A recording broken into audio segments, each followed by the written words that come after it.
রাসূলুল্লাহ সাল্লাল্লাহু আলাইহি ওয়াসাল্লাম বলেছেন, ইন্না বাইনা ইয়াদাই সাআতি লা আইয়ামান, কিয়ামতের আগে এমন একটি সময় আসবে যেই সময়ে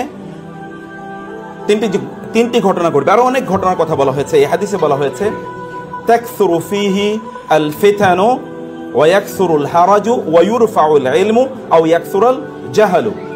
তিনি বলেছেন তখন ফিতনা চারিদিকে ছড়িয়ে পড়বে, তখন হত্যা মারামারি চারিদিকে ছড়িয়ে পড়বে এবং জ্ঞান তুলে নেওয়া হবে, অর্থাৎ আলেমদেরকে তুলে নেওয়া হবে, আলেম তখন থাকবে না। হাবিবুল্লাহ মোহাম্মদ ইকবাল ভাই বলছিলেন আলেমদের প্রতি আমাদের শ্রদ্ধা কেমন থাকা দরকার, সেই বিষয়ে আমি বলছি। এবং এই জন্য বিখ্যাত একজন Muslim scholar as well as a visionary leader, তিনি বলেছিলেন তোমরা তোমাদের সিংহদেরকে হত্যা করো না, তাইলে অন্য জাতির ছাগলগুলো তোমাদেরকে খেয়ে ফেলবে। তোমাদের সিংহদেরকে হত্যা করো না। আর মুসলিম উম্মার সিংহ হচ্ছে ওলামায়ে কেরাম, কারণ তারা ফ্রম দ্য ভেরি ফ্রন্ট তারা মানুষকে পথ দেখিয়ে নিয়ে যায়। বাংলাদেশের প্রেক্ষাপটেও যদি আপনি দেখেন যে কোথাও ন্যাশনাল কোনো ক্রাইসিস তৈরি হয়েছে, তাহলে আপনি দেখবেন the first voices raised by the people আর দ্য ওলামায়ে কেরাম। অবভিয়াসলি ইনএভিটেবলি যখনই কোনো ঘটনা ঘটে, তাহলে প্রথম যারা তাদের ভয়েসটাকে রেজ করেন, মানুষকে সচেতন করতে চান, তারা হচ্ছে ওলামায়ে কেরাম। ফলে কোনো জাতি, এই জন্য আমাদের সালাফরা তারা বলেছেন যে ওলামায়ে কেরামরা তারা যদি ঘুমিয়ে থাকে তাহলে জাতি মৃত হয়ে যায়, ওলামায়ে কেরামরা যদি জাগ্রত থাকে তাহলে জাতি জাগ্রত থাকে। আলেমদেরকে শ্রদ্ধা করতে হয়, কারণ আলেমরা হচ্ছে জাতির বিবেক। মানুষ আলেমদের বিবেকে সমাজকে দেখে, আলেমদের চিন্তায় সমাজের রিফ্লেকশন ঘটে এবং সমাজের পরিবর্তন কিন্তু আলেমদের মাধ্যমে ঘটে। রাসূলুল্লাহ সাল্লাল্লাহু আলাইহি ওয়াসাল্লাম তিনি 23 বছরের যে জীবন যাপন করেছেন, এই যে আপনারা আজকে এই মঞ্চে যে আপনারা বসে আছেন না, সেই 23 বছরের ফসল আপনারা ভোগ করছেন। 23 বছর তিনি যে কাজ করেছেন, এর মধ্যে 13 বছর হি ওয়াজ সো মাচ নিগৃহীত ইন মক্কা। মক্কায় তো তিনি আসলে কোনো অবস্থায় তিনি কাজ করতে পারেন না, মার্জিনালাইজ, টর্চার্ড, এরকম একটা অবস্থায় শ্বাসরুদ্ধকর পরিস্থিতিতে তাকে মদিনায় চলে যেতে হয়েছে।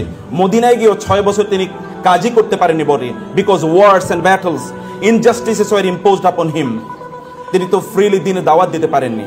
তারপরে ট্রিটি অফ হুদাইবিয়া সন্ধি হয়, এরপর থেকে তিনি ফ্রিলি মুভ করতে পেরেছিলেন। মাত্র 4 বছরের ফসল আপনারা এখানে বসে ভোগ করছেন। ওলামায়ে কেরামের কাজ হচ্ছে, তাদের মর্যাদা হচ্ছে তারা রাসূলুল্লাহ সাল্লাল্লাহু আলাইহি ওয়াসাল্লামের উত্তরসূরি, ওয়ারাসাতুল আম্বিয়া।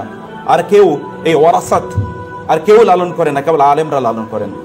এই জন্য আলেমদেরকে শ্রদ্ধা করা এটা ঈমানের অংশ।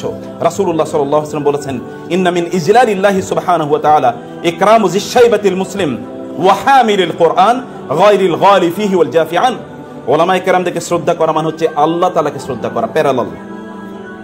আল্লাহকে শ্রদ্ধা করা এর যতটুকু মর্যাদা, ঠিক ততটুকু মর্যাদা হচ্ছে আলেমদেরকে শ্রদ্ধা করা। হাবিবুল্লাহ ভাই উনি যে কথা বলেছেন তার উপর ভিত্তি করে আমি এতটুকু বলছি। 2 নম্বর বিষয়ে আপনাকে একটা গল্প বলছি, তোমরা গল্প শুনবে? আচ্ছা, আমার দিকে তাকাও তো সবাই, লুক এট মি। বাঁকা হয়ে তাকানো চলবে না, এইদিকে ফিরতে হবে। ওকে, মাশাআল্লাহ। জাবের ইবনে আব্দুল্লাহ রাদিয়াল্লাহু তাআলা আনহু, বয়স মাত্র 15। এখানে অনেক বাচ্চাদের বয়স আছে 15। তার বাবা যখন মারা যায় তখন তার বয়স 15 এবং তার 7 বোন এর দায়িত্ব চলে এসেছে জাবেরের মাথায়। এর 2 বছর পর একটা যুদ্ধের জন্য তাকে ডাক দেয়া হলো, তিনি যুদ্ধে চলে গেলেন। যুদ্ধ থেকে ফিরছেন, রাসূলুল্লাহ সাল্লাল্লাহু আলাইহি ওয়াসাল্লাম দেখলেন জাবের অনেক দূরে, অনেক পিছিয়ে, সবাই সামনে এগিয়ে যাচ্ছে। রাসূলুল্লাহ সাল্লাল্লাহু আলাইহি ওয়াসাল্লাম সবাইকে বলেন, একটু থামেন, তোমরা একটু থামো, একটু স্লো যাও। জাবেরের মধ্যে রাসূলের প্যারালালে চলে আসলেন। রাসূল জিজ্ঞেস করলেন, জাবের এত দেরি কেন? বলে, ইয়া রাসূলুল্লাহ, আমার উটটা তো একটু দুর্বল।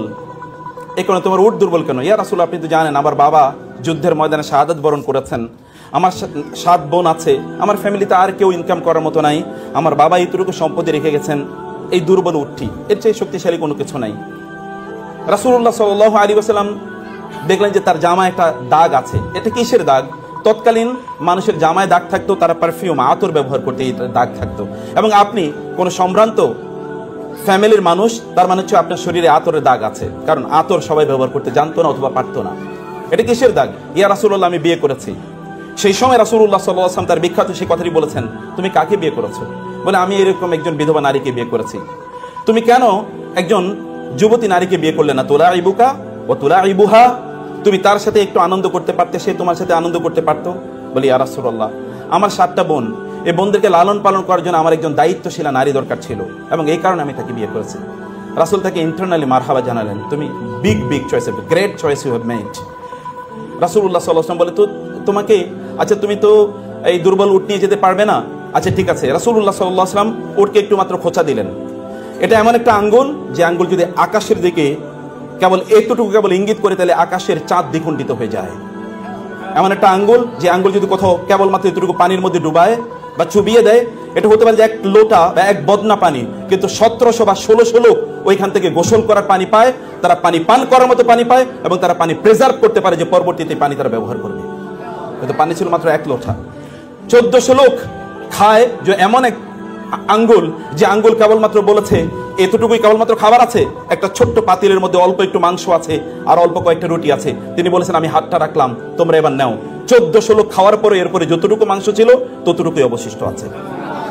এমন একটা আঙ্গুল, সে আঙ্গুল কেবল একটু খোঁচা মারলো, খোঁচা মারার পর ওটা তেজি হয়ে গেল, এবং এটা সবার আগে এখন দৌড়ে যাচ্ছে। রাসূলুল্লাহ সাল্লাল্লাহু আলাইহি ওয়াসাল্লাম বললেন, জাবের থামো।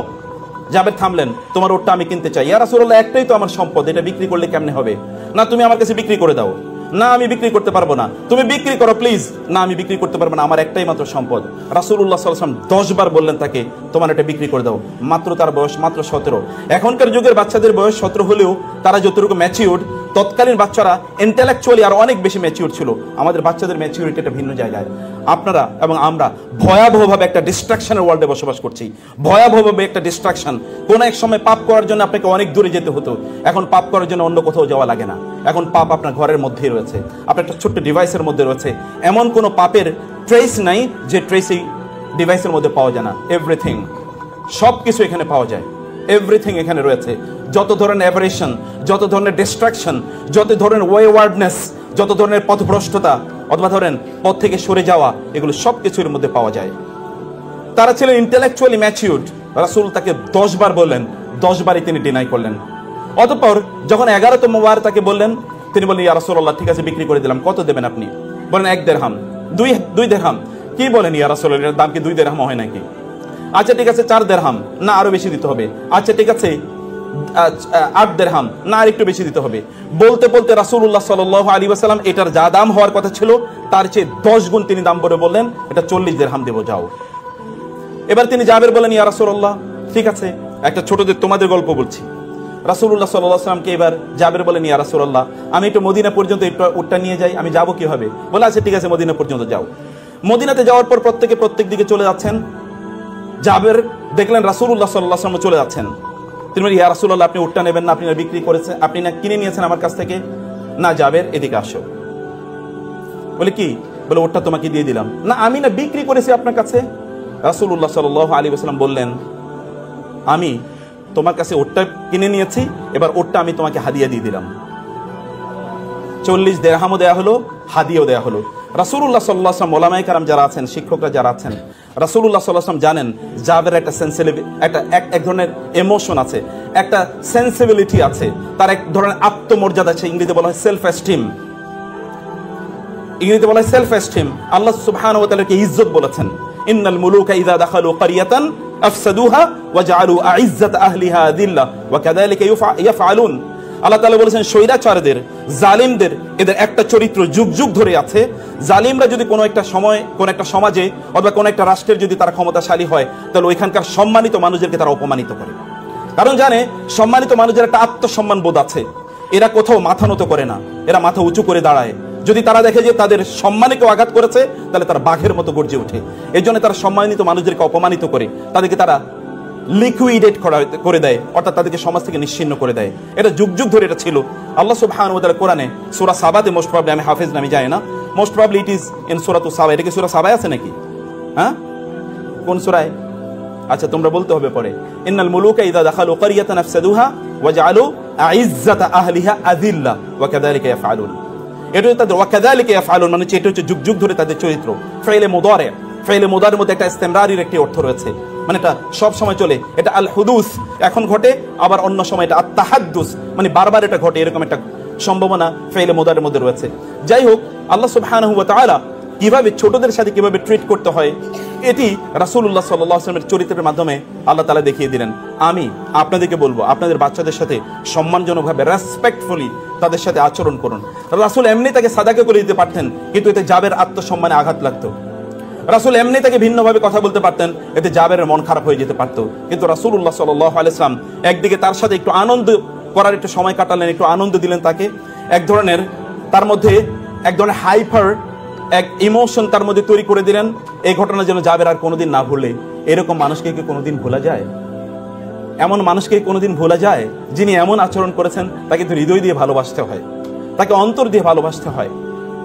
সম্মানিত বোনেরা, প্রিয় ভাইয়েরা আমার, আল্লাহ সুবহানাহু ওয়া তাআলা একদল লোকের জন্য ভালোবাসাকে আমাদের জন্য অবধারিত করে দিয়েছেন। ইন্নাল্লাযীনা আমানু ওয়া আমিলুস সালিহাতি সায়াজআলু লাহুমুর রাহমানু উদ্দা। আপনি আরবিক ল্যাঙ্গুয়েজ যদি ভালো করে, বিশেষ করে কোরআনিক ল্যাঙ্গুয়েজ যদি অনেক ভালো করে স্টাডি করেন, তাহলে দেখবেন আল উদ এবং আল মুহাব্বা এর মধ্যে পার্থক্য রয়েছে। আল উদকে ইংরেজিতে বলা হয় ইন্টেন্স লাভ। এটা কোনো শরীয়তের বাধ্যতামূলক কোনো লাভ নয়, যে লাভকে আল্লাহ এবং আল্লাহ রাসূলকে করতে হয়।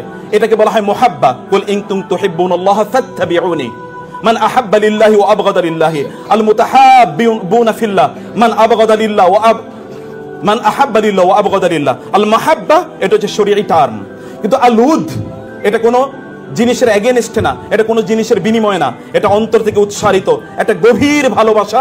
এই ভালোবাসা যেমন ভাবে আল্লাহ সুবহানাহু ওয়া তাআলা বলেছেন between the husbands and the wives, ওয়া মিন আয়াতিহি আন খালাকা লাকুম মিন আনফুসিকুম আজওয়াজান লিতাসকুনু ইলাইহা ওয়া জাআলা বাইনাকুম মাওয়াদ্দাতান ওয়া রাহমা। স্বামী এবং স্ত্রীর রিলেশনের কেমিস্ট্রি হচ্ছে আল্লাহ তাআলা বলেছেন আল মাওয়াদ্দা। মাওয়াদ্দা হচ্ছে ইন্টেন্স লাভ, একটা গভীর গভীর ভালোবাসা। আমাদের ভালোবাসা তো এখন অন্য জায়গায়। আমেরিকানদের একটা গল্প বলি, আমেরিকানরা তাদের স্ত্রীদের চেয়ে বেশি ভালোবাসে তাদের কলিগদেরকে, অথবা তাদের সেক্রেটারি, কোম্পানি যে সেক্রেটারি, এরকম একটা মেয়ে, ওই মেয়েকে স্ত্রীর চেয়ে বেশি ভালোবাসে। ইউরোপিয়ানরা তাদের স্ত্রীদের চেয়ে তাদের বেশি ভালোবাসা হচ্ছে তাদের ওই রাস্তাঘাটে যে সকল মেয়েরা আছে তাদেরকে। আরবরা তাদের স্ত্রী আছে, তাদের স্ত্রীর চেয়ে তারা বেশি ভালোবাসে উটদেরকে। আর বাংলাদেশি লোকেরা তাদের স্ত্রীর চেয়ে তাদের বেশি ভালোবাসা হলো বারবারই কেবল মায়ের কথা, কেবল বোনের কথা, কেবল খালার কথা, মামির কথা, ইত্তকার, কিন্তু স্ত্রীর কথা বলে না। আই লাভ ইউ এটা স্ত্রীকে বলতে পারে না, অথচ এটা কিন্তু আই লাভ ইউ স্ত্রীকে বলতে হয়। আল্লাহ তাআলা বলেছেন ওয়া জাআলা বাইনাকুম মাওয়াদ্দাতান ওয়া রাহমা। মায়েরা যারা আছেন অন্য কথা অন্যদিকে নেবেন না, আমি এমনি একটা গল্পের জন্য বললাম আর কি। যাই হোক, এরকম একটা ইন্টেন্স লাভ থাকতে হয়। এই লাভের কথা আল্লাহ সুবহানাহু ওয়া তাআলা বলেছেন ইন্নাল্লাযীনা আমানু ওয়া আমিলুস সালিহাতি সায়াজআলু লাহুমুর রাহমানু উদ্দা। আপনারা কি দেখতে পান না? আপনি যদি চোখ মেলে একবার তাকান, তাইলে দেখবেন যারা ঈমান এনেছিল, যারা আমলে সালেহ করেছে, আল্লাহ সুবহানাহু ওয়া তাআলা সায়াজআলু, সিন এটা কিন্তু সামটাইমস এটা তাওকীদের জন্য ব্যবহৃত হয়, এটা কেবলমাত্র ফিউচারের জন্য ব্যবহৃত হয় না কোরআনে। কখনো কখনো সিন এটা তাওকীদের জন্য, তাকিদের জন্য, স্ট্রেস এন্ড এমফাসাইজ এর জন্য ব্যবহৃত হয়। সায়াজআলু, আল্লাহ উইল শিওরলি। এন্ড ইয়াজআলু শব্দটি জাআলা ইয়াজআলু কোরআনে অনেক অর্থে ব্যবহৃত হয়। তোর মধ্যে একটা হচ্ছে রিপ্লেসমেন্ট, একটা রিপ্লেসমেন্ট। যেমন ইন্নী জাইলুন ফিল আরদি খলিফা, আমি জমিনে একজন প্রতিনিধিকে রিপ্লেস করতে যাচ্ছি, কারণ এর আগে জিন ছিল, জিনের পরিবর্তে আমি একটা নতুন রিপ্লেসমেন্ট এখানে করছি। আল্লাহর কসম, যে সকল ব্যক্তিরা আল্লাহর প্রতি ঈমান আনে এবং ভালো কাজ করে, আল্লাহ সুবহানাহু ওয়া তাআলা এদের জন্য অন্যদের অন্তরে ভালোবাসাকে রিপ্লেস করে দেন। একবার তাকিয়ে দেখেন না, এমন বহু লোক আছে যারা বহুদিন কোনো আপনাদের আলোচনা মাহফিলে আসতে পারে নাই, আপনাদের সামনে কথাবার্তা বলতে পারে নাই। হতে পারে যে তারা চার দেয়ালের মধ্যে তারা বন্দী ছিল, কিন্তু 13, 14, 15, 16 বছর, 20 বছর পরেও সমগ্র পৃথিবী তাদের জন্য কাঁদছে। এরকম কাঁদে নাই? এমন অবস্থা কি আপনাদের সামনে দৃশ্যমান নয়? এরকম কোটি কোটি এরকম এক্সাম্পল। কেবল যদি আপনাদের চোখ আছে, ইন্নাহা লা তা'মাল আবসার ওয়ালাকিন তা'মাল কুলুবুল লাতী ফিস সুদূর, যদি অন্তরের দৃষ্টি থাকে তাহলে আপনি এটা দেখতে পাবেন। আল্লাহ তাআলা কি রকম ভালোবাসা তাদের অন্তরে তৈরি করে দিয়েছেন। আমি জানি এরকম লক্ষ লক্ষ মানুষের কথা, যে সকল লক্ষ লক্ষ মানুষরা এরকম ব্যক্তিদের জন্য সেজদায় গিয়ে কাঁদে, অথবা তারা এমন জায়গায় গিয়ে কাঁদে যেখানে দোয়া কবুল হবেই, দোয়া কবুলের গ্যারান্টি দেওয়া হয়েছে, এমন জায়গায় গিয়ে কাঁদে। আপনাদের সন্তানদেরকে যদি আপনারা এরকম একটা জায়গায় নিয়ে যেতে চান যাদের জন্য লোকেরা কাঁদবে, ফামা বাকাত আলাইহিমুস সামাউ ওয়াল আরদু ওয়া মা কানু মুনজারিন, এমন বহু লোক আছে তারা যখন মারা যায় তখন আসমান এবং জমিন তাদের জন্য কেঁদে ওঠে। এমন বহু লোক আছে, সাদ ইবনে মুআজ রাদিয়াল্লাহু তাআলা আনহু যখন মারা গিয়েছেন, ইহতাযাল্লাহু আরশুর রহমান, আল্লাহ সুবহানাহু ওয়া তাআলা আরশ পর্যন্ত কেঁপে উঠেছিল সাদ ইবনে মুআজ রাদিয়াল্লাহু তাআলা আনহুর জন্য। আরশ কেঁপে ওঠার অর্থ আমি জানি না, কারণ এটার কোনো এক্সপ্লেনেশন না আল্লাহ দিয়েছেন না আল্লাহ রাসূল দিয়েছেন, কিন্তু আরশ কেঁপে ওঠার কথা তো রাসূলুল্লাহ সাল্লাল্লাহু আলাইহি ওয়াসাল্লাম বলেছেন এবং মুতাওয়াতির পর্যায়ে বর্ণনা। এই বর্ণনার মধ্যে কোনো সন্দেহ নাই, এরকম অনেক অনেক ঘটনা ঘটে। আল্লাহ সুবহানাহু ওয়া তাআলা এমন কিছু মানুষকে তৈরি করে দেন যারা আল্লাহর জন্য তাদের জীবনকে নিবেদিত করে দিয়েছিল, আল্লাহ সুবহানাহু ওয়া তাআলা অন্যদের অন্তর থেকে অন্য সকল জিনিসের ভালোবাসা দূর করে দিয়ে এই সকল ব্যক্তিদের ভালোবাসা তাদের অন্তরে তৈরি করে দেন। সায়াজআলু লাহুমুর রহমান উদ্দা। আর এই ভালোবাসা আল্লাহ তাআলা বলেছেন নট মুহাব্বা, তিনি বলেছেন উদ্দা। উদ্দা মানে হচ্ছে, হতে পারে যে এই ব্যক্তি আপনাকে কোনোদিন পছন্দ করে না অথবা আপনার আদর্শকে পছন্দ করে না, কিন্তু তিনি আপনার জন্য চোখের পানি ফেলবেন, তিনি আপনার কথা বলবেন, তিনি আপনাকে স্যালুট করবেন, তিনি আপনাকে শ্রদ্ধা করবেন। এমন বহু লোক যারা হতে পারে যে আদর্শিকভাবে আপনাকে প্রচন্ডভাবে তারা ঘৃণা করে, কিন্তু আপনার ভালোবাসা তার অন্তরে আল্লাহ তাআলা এমন ভাবে তৈরি করে দিয়েছেন, সে আপনাকে শ্রদ্ধা করা ছাড়া কোনো উপায় নাই, in public or in private. সম্মানিত ভাইরা, 3 নম্বর বোনেরা, 3 নম্বর যে বিষয়টা আমি বলতে চাই, আমি জানি না 15 মিনিট চলে গেছে কিনা, আমার ঘড়িটা কাজ করছে না। 3 নম্বর যে বিষয়টা আমি বলতে চাই, তাহলে আল্লাহ সুবহানাহু ওয়া তাআলা বলেছেন ইন্নাল্লাযীনা আমানু ওয়া আমিলুস, আল্লাহ সুবহানাহু ওয়া তাআলা বলেছেন ইন্নাল্লাযীনা ক্বালু রাব্বুনাল্লাহ সুম্মা ইসতাকামু তাতানাজ্জালু আলাইহিমুল মালায়েকাতু আল্লা তাখাফু ওয়া লা তাহজানু ওয়া আবশিরু বিল জান্নাতিল্লাতী কুনতুম তুআদুন। কোরআনের প্রত্যেকটা শব্দ যদি আমি বিশ্লেষণ করি তাহলে এটা অনেক সময় লাগবে। ইন্নাল্লাযীনা ক্বালু রাব্বুনাল্লাহ সুম্মা ইসতাকামু, আমি শুধু তাতানাজ্জালু শব্দটি বলি। তাতানাজ্জালু এটা বাবুত তাফাউল, এটা বাবুত তাফাউল, বাব তাফঈল, বাব ইফআল, অথবা যদি আমরা বলি বাব নাসারা অথবা দরাবা, যেটাকে আমরা মডার্ন ইংলিশ, মডার্ন আরবিক এটা যে বলি ফ্যামিলি নাম্বার 1, এটা হচ্ছে ফ্যামিলি নাম্বার 6। ফ্যামিলি নাম্বার 6 এ কোরআনে যত শব্দ এসেছে সবগুলো শব্দের মধ্যে কাসরাত রয়েছে। কাসরাত মানে অনেক বেশি, যেমন তানাজ্জালুল মালাইকাতু ওয়ার রূহু, তাতানাজ্জালু আলাইহিমুল মালাইকা।